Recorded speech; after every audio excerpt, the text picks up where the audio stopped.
Hi everybody, I'm Dawn. Welcome to my YouTube channel. Today we are quilting my 365 quilt block challenge. After many trials and attempts, I have settled on the simplest and disappointing of patterns for quilting.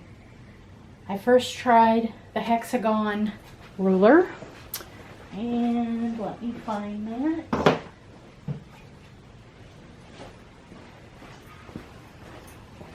I was super excited. I bought this with my Christmas money that I got, and I started stitching this out and something wasn't right. For years I've had this machine, and for about 2 years I have had the ruler foot option. The ruler foot, unfortunately, at the back here is not a true 1/4 inch to the center of the needle, but on my 3 sides it is. Whenever I would do straight line quilting, this is my ruler, and it is from fourpawsquilting.com. I've quilted many quilts with this ruler. I've even dropped it once.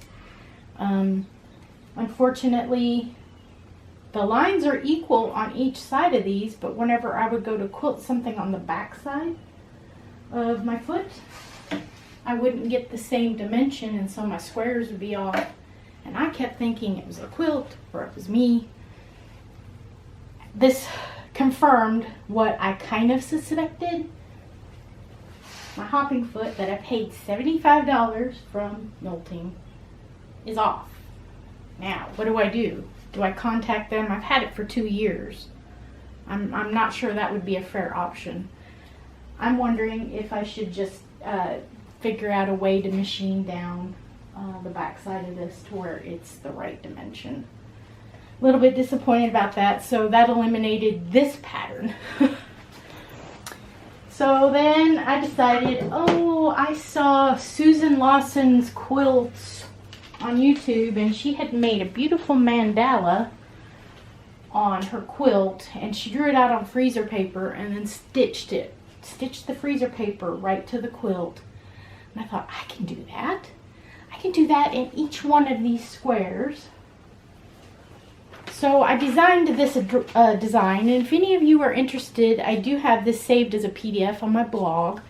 If you go to myquiltprojects.wordpress.com, there is one of my blog posts. I have linked this. I'll have to relink it.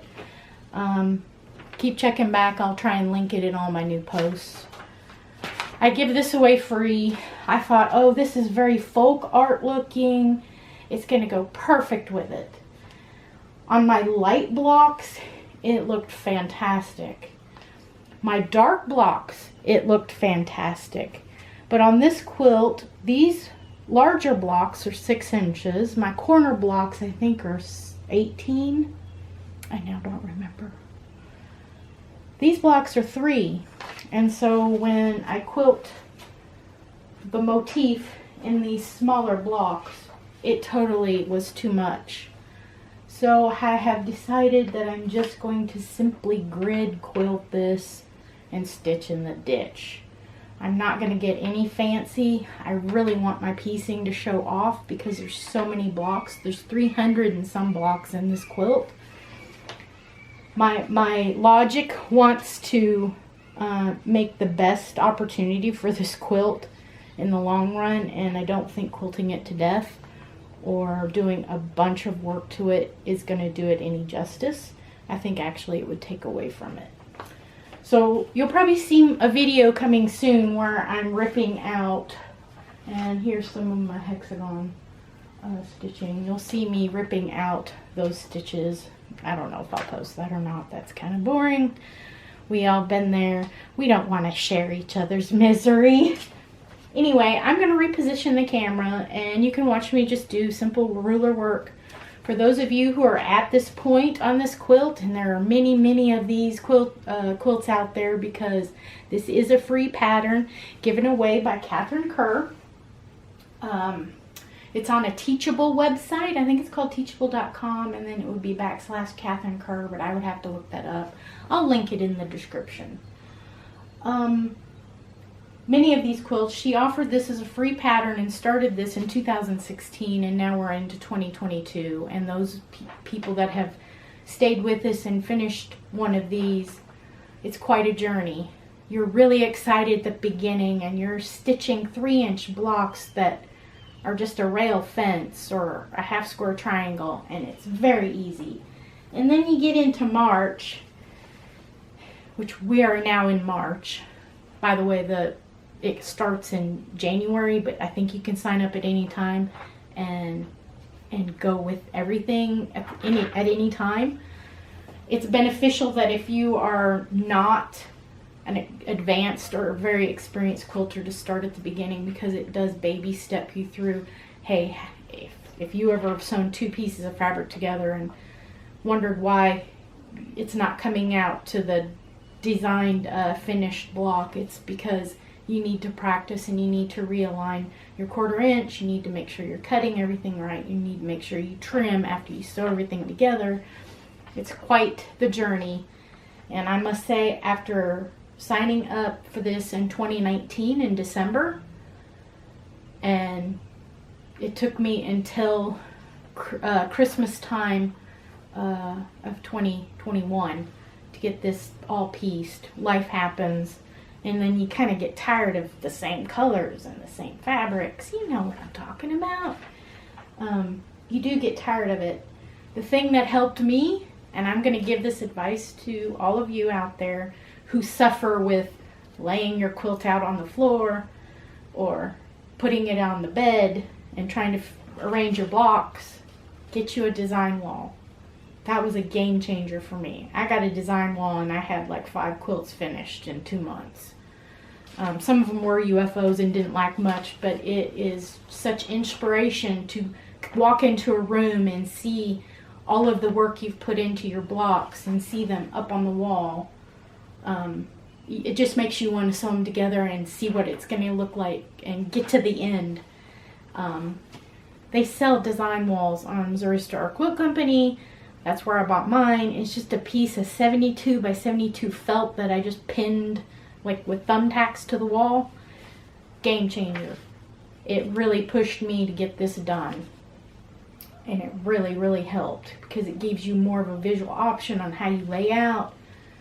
If you've used, I made mine scrappy, so this block, this fabric may be repeated somewhere else in the quilt, and I didn't want those squares close to one another, so it really helped with the layout.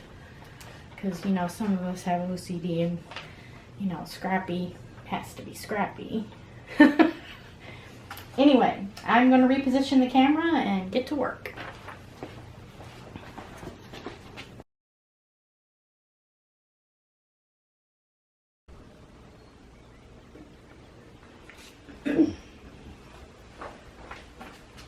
Alright, day 2. Hi everybody. So yesterday I ran into a problem. My battery went dead, so I'm going to come back and show you simple stitch in the ditch on the 365. And let me get this threaded. And we'll just do a little chit chat. If I can manage to do 2 things at once. Okay, so right now I'm coming down and I'm stitching, and I'm trying not to travel over what I've already done. And maybe we need to advance the quilt.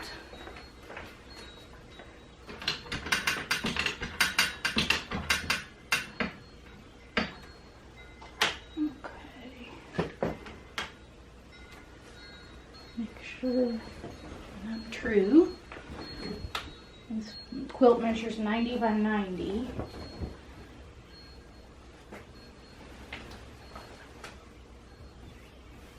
Make that slop over here.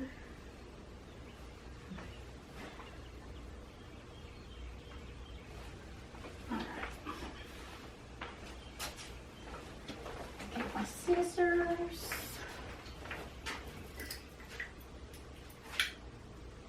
Ruler.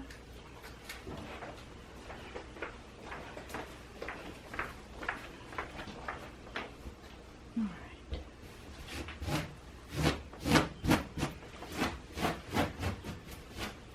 should run the iron on this. Perfect iron for quilting at a long arm is a cordless iron. I'll go ahead and plug that in and get it warmed up.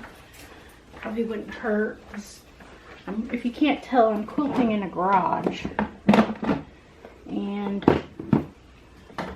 the humidity, it is not climate controlled except in the summertime.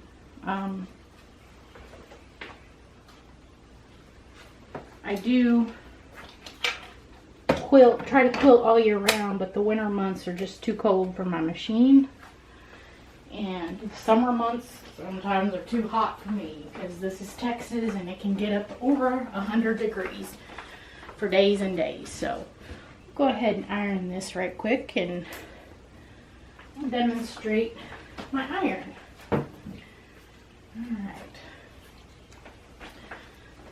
Quilter spray.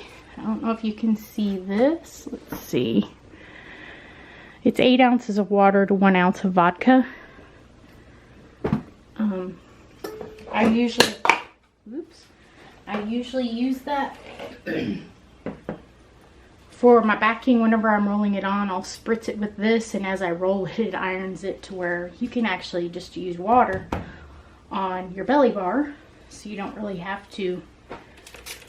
And this is not the best mister, it's cheap, but it was free, it works. Let's see.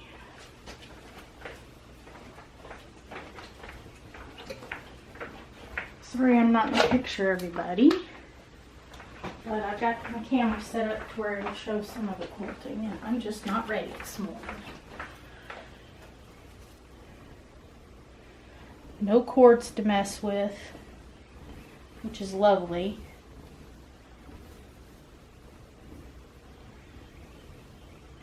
It quilts, it stretches all the fabric together, kind of, I guess you could say. You are ironing and not pressing at this point. I don't have an ironing board out here, and because I'm in a garage, I really don't want the tails of the quilt to fall on the floor because the floor is dirty.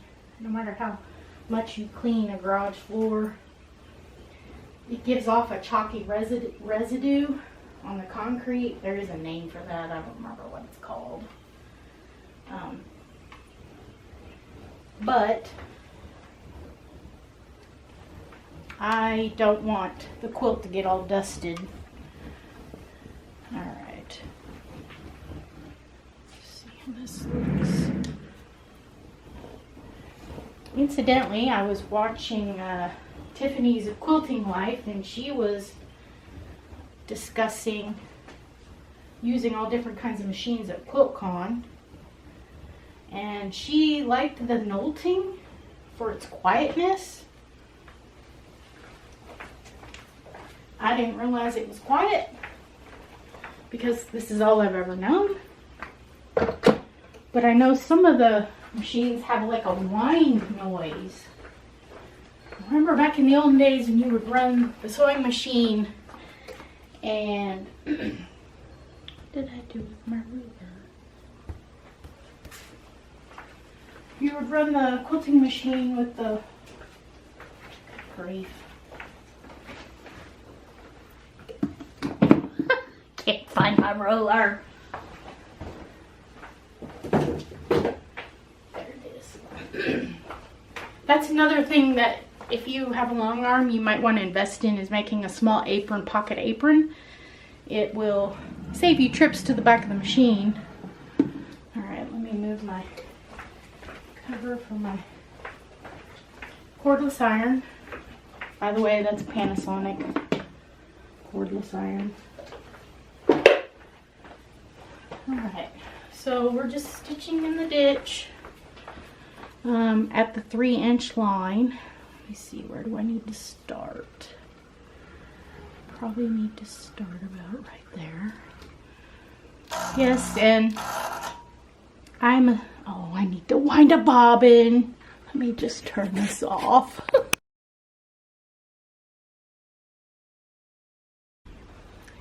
Take 3. Okay, so we're ironed. Our bobbin's wound. We're oiled. We're ready to quilt. Alright, so again, I'm using the 4pawsquilting.com ruler. And mind you, I make no money off this YouTube channel. This is just something I use. I like it, so I'm going to share it. It'll help them out, and hopefully it'll help you out. Alright.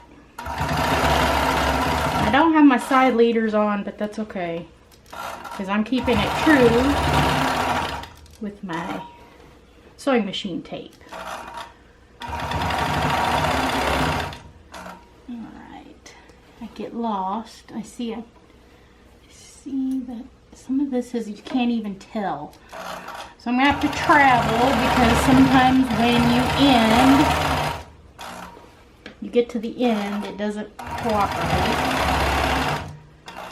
And I'm not sure how much of that you can see.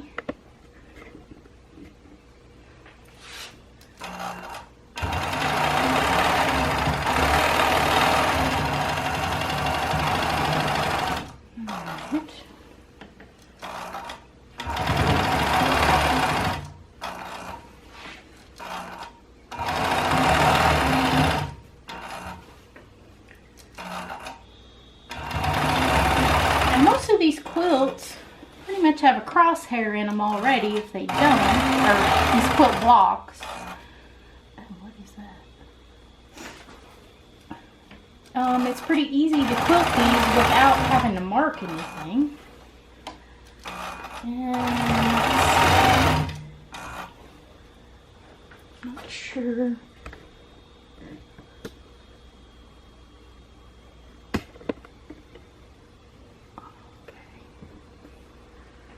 So basically, I'm just stair-stepping. So I'm going up, over, down, up. And it is a continuous thing all the way from one side to the other, which is perfect, nice for the long arm quilter. But totally not necessary. I could lock my lockers on my long arm and actually stitch this way on the quilt all the way back and forth, and then flip the quilt and mount this side to my bar back here, and then get my same grid. Because I'm in a garage, I don't like taking the quilt off the frame and then realigning it. Once I get back into a house, that will be a very nice option for me, and it may even save me a little bit of time. Alright. So I've talked so much. There's been very little quilting. Please subscribe to my channel. If you like it, please hit the like. And I'm going to try and do an introduction to myself in the coming, I don't know how long it'll take me because I work 40 hours a week. One of these days, I'm going to get out and I'm going to make a more of a film to introduce my channel and myself. Right now I've just been uploading content with no voice, no face, and I'm thinking that that's affecting my numbers because quilters are a community and they like to see the face associated with whatever's behind the content. So we live and learn. And I hope you found this tutorial, and it's not really a tutorial, it's just stitch in the ditch. I hope you find it useful. It is, if you want to show off your top, it is an alternative to all the fancy schmancy stuff that you can do to a quilt. Sometimes that fancy schmancy stuff of quilting it to death warps the quilt and makes it less pleasing to my eye. I found that if you use your quilts, if you quilt them to death, you're quilting the warmth right out of them because you are compressing the loft and the batting, and you're poking it full of a million holes, which is drafty. I have 2 quilts that I'm currently using that I don't like to use in the winter months. They are full-size quilts, and they are just too drafty, and they're almost too drafty to use in the summer months with a fan or the ceiling fan or the air conditioning running. My feet freeze with that quilt. But you are quilting the warmth right out of the quilt, so keep that in mind. If you're gifting it away and you want to get lots of practice, practice away. I'm not sure how much all our quilts that we give away are respected by the recipient, but that's not why we do it. We do it because we enjoy it. I hope you found this today beneficial to your quilting skill set, and I hope to bring you much, much more. Bye!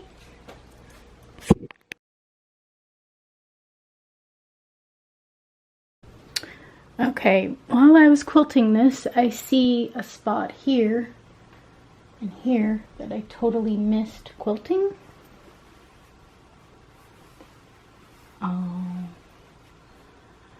So this is my tip.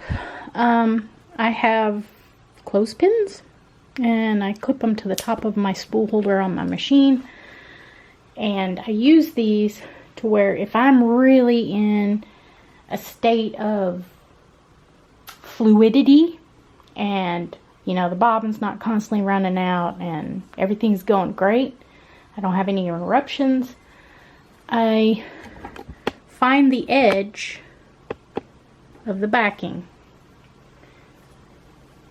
and I clip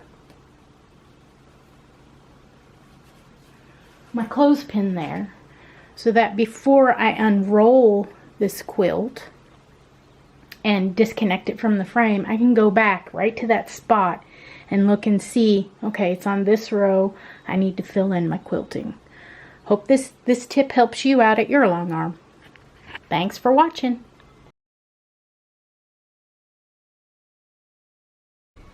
Alright, I'm to the center part of my 365.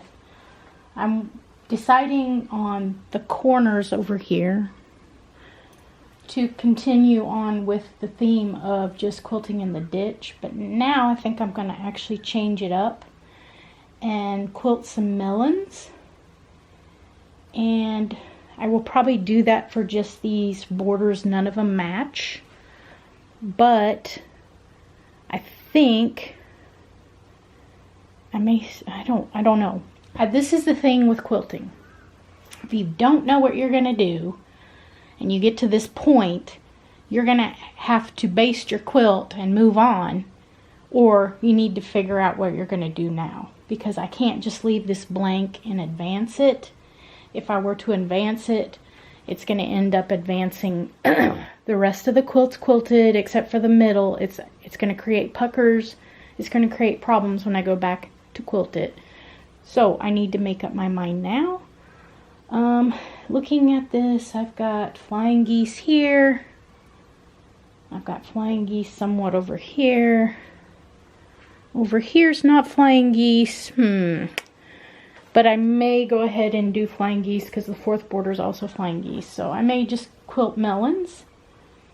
I'm not sure. Maybe I should just quilt 4 melons in each square. I think that's going to work. So the ruler that I'm going to use is the Handy Quilter 2 1/4 HQ Splice template. My local area quilt shop is a Handy Quilter dealer. I probably could have saved money and bought a long arm from them, but after test driving all of the long arms, and yes, I recommend if you're going to spend $20,000 or $30,000 that you test drive it. I mean, you do that for a car. You don't buy a car that you don't test drive and then realize you don't like it. It's an expensive mistake. So if you are able, test drive as many machines as you can. This was my first choice. My second choice was a long arm Juki. I love the smoothness of the Juki. I don't know if it's because it was at a show and they actually had it set up right. I'm told that this machine is a heavy machine. I don't know anything else because this is what I play with, but the next quilt show I go to, I probably will play with that and see. Anyway, they're a Handy Quilter dealer, so they have all of the templates, and so far I'm not really disappointed. I am ordering more templates off Amazon. I will put a link in the description on how much these are, where you can get them. I recommend buying all your long arm supplies off Amazon. I know that whenever I wanted 2 bobbin cases. I went to the Quilting website, and I forget how much that second bobbin case was going to cost me, but I think it was around $50. They actually put the TOA number on it. It is a TOA bobbin. I went on to Amazon, queued that in a search, and lo and behold, I got my bobbin case for only $16. There's nothing that says I've already spent my money with this company. There's nothing that says I have to go back to them to spend more money. I now have the freedom to go anywhere that sells parts. Check that out. I also recommend buying Class M Q-Tex bobbins off Amazon. You can get 100 of them for $30. 100 of them from Quilting would cost me well over $100. So I recommend reaching out and figuring things out, because it'll save you a bunch of money in the long run. So I'm not sure. Let me move this over here because I am right-handed. And let me get some light.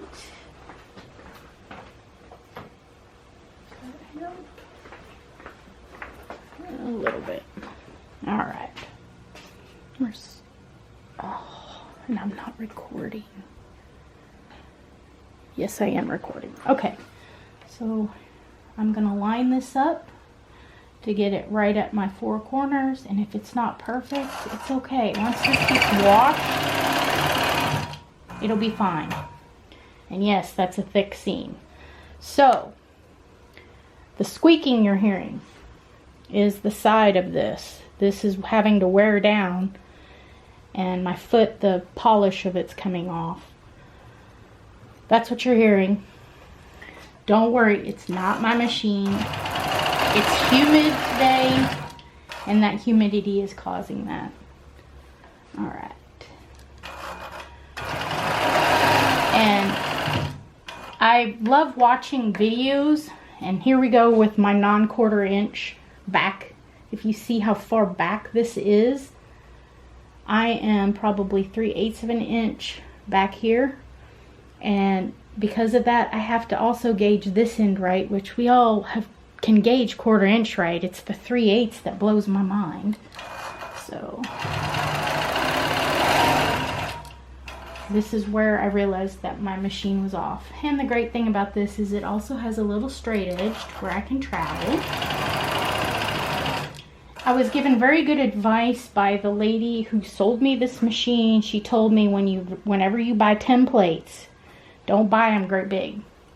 Buy the ones that fit in the palm of your hand, because they're going to be the ones you gravitate towards. If you think about it, if I'm using this ruler and I've got my red snappers on here and I'm trying to quilt something that's real close, this ends up being too big and in my way. The small hand palm held ones are the way to go. Anything bigger than that, if you buy those great big nested circles, that's just crazy. But you can do what you want. I'm just giving advice. It's free advice. Take it if you want. If you take it or leave it, you know. We all are creatures who love different comfort. I'm just trying to help you out in your quilting journey. Okay. And now we're back to the dreaded 3/8.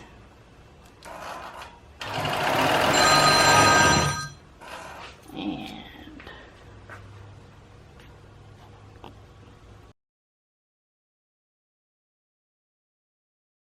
all right, then my phone rang. I had to make sure Mom didn't need anything. Incidentally, my quilting machine is in my parents' garage. Okay. And there we find that squeak. Sorry folks, I know that's like fingernails on the chalkboard.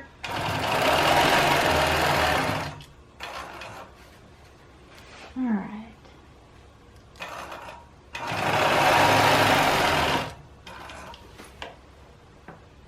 Three-eighths. It turns to quarter. Yeah. Alright, so you get the gist of that. I don't know, I may go back in and crosshair those. I'm not real sure just yet. I probably am going to custom quilt the center. I love quilting feathers, so we'll see how this goes. I have all day today. I don't usually ever have all day. I'm going to enjoy myself.